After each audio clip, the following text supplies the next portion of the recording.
My name's Nicholas. They call me Nicky Slimting because I'm skinny and I'm 16 years old. The hurdles put up by the authorities haven't stopped Nicky getting on his bike. Nicky is hoping to build a career in the new industry spawned by the pirate radio stations. He's just been voted by Cool FM as the best up-and-coming DJ. But the government's present attitude means his future will be as an outlaw if he's ever caught broadcasting on a pirate radio station. The aim of it is try to get this record at the same time, put the beats at the same time as this one. So I'll get a beat on this tune, I'll hold the beat on this tune until I find the beat on that record. Nice, one, it's in. So I'll bring it in on the crossfader. And I'll try to hold this beat as one. And this is a mix. I want it to be a career. I want to make music as well and have my own record company. I just don't want to be involved in jungle, be involved in hip-hop, soul, R&B, everything, all type of music, make all different type of music, not just jungle. Because that don't make enough money just to be in jungle. I want to be worldwide. It's very important. It gives them a chance to try their talents out making music. A few of my friends started off from their bedroom and now they've got major deals with RCA, MCA, Virgin. You know, and that's through just, you know, starting off in their bedroom as a youth, passing the records on to us as DJs. Even as an apprentice DJ, Nicky can earn £60 a session. He's made a DAT recording of some of his music and is off to see a man who could move him one more rung up the ladder. Yes, Nick. What's happening, mate? You alright? Yeah. What's going down? Nothing. You alright? Got a DAT for you to listen to. For Nicky, DJ Ron is a role model. From raves to riches, Ron has made it. He now has his own record company. His label, London Something Records, is one of the most successful out of literally hundreds of labels currently on the dance music scene. At the moment, we've taken a long stretch out of it by getting all the samples in and whatever, and he's now got them on the keyboard. So this is what he's got at the moment. All right? And we're just going to record it in for him. I started off in a worse way. I had like just my mum's little turntable and just like a little switch. I was like just using one deck, like scratching and that type of thing. But the idea was pretty much the same. Like, you know, I was trying hard and working and DJing, and it seemed like you're not making any progress, and it's still kind of like doing it just for the love of the music. It was exactly the same. The next step is the cutting house, where Nicky's tape is mixed onto a record for his DJ friends to play. In today's record industry, dance music like this comprises roughly half of all single sales and a quarter of all album sales.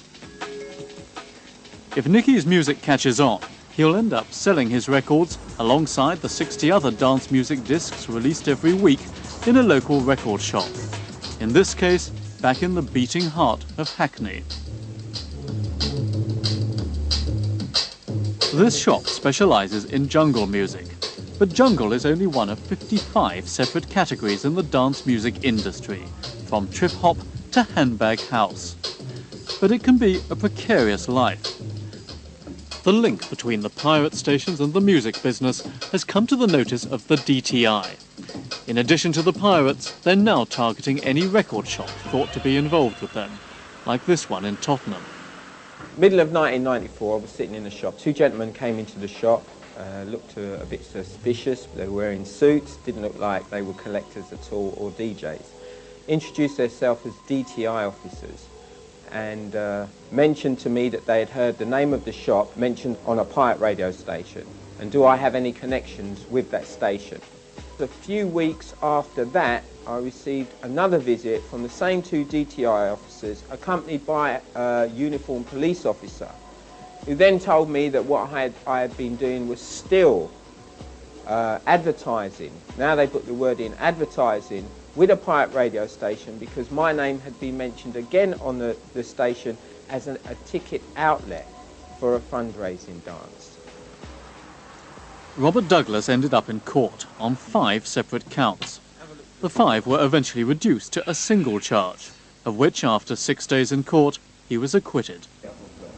Yeah, that's not a bad tune actually. That's good. Right, have a listen to this. He's still trying to recover his £3,000 legal costs. The maximum prison sentence, because this carries a prison sentence, is 2 years.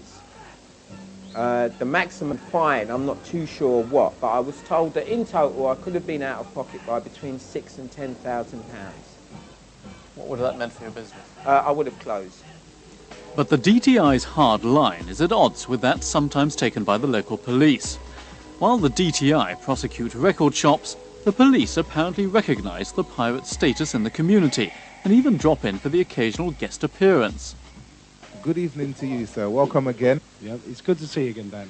Okay. This is a phone-in on race relations for a pirate outfit called Station FM.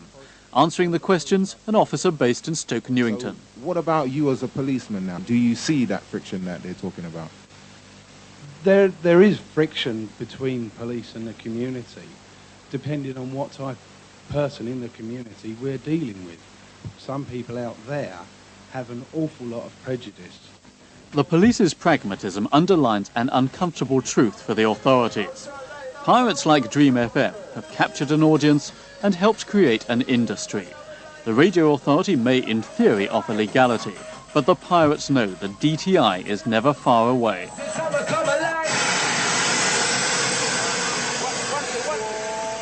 The station has gone off-air.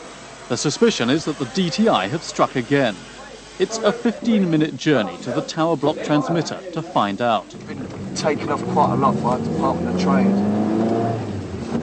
As people know, it's a successful, really good up-and-coming station like ourselves. It's hard to keep up with people nicking the rigs. But whatever the DTI has done, the pirates know that for £200 they can be back on the air tomorrow.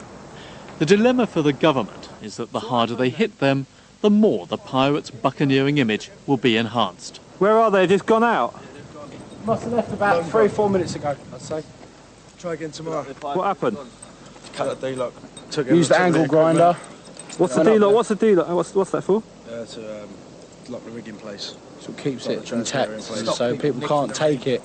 But DTI usually have equipment that is able to cut through our equipment, and that's why. So how many minutes before do you reckon they came? 5 minutes ago. They probably left about 3 minutes ago. Still warm? Still warm. Still warm? Cut it, yeah. The metal chain? Yeah. The metal... Try again tomorrow. And how long do you reckon it will take you to get it operating again? Tomorrow. Morning. So about, hopefully within 8 hours, we'll have some news. Try again. How do you feel? Get on the... very gutted. Yeah. Cold. Get another rig sorted, innit? Get another rig Got an sorted. event tomorrow. Come on. Maybe. I'll have to go and get another rig. Never mind.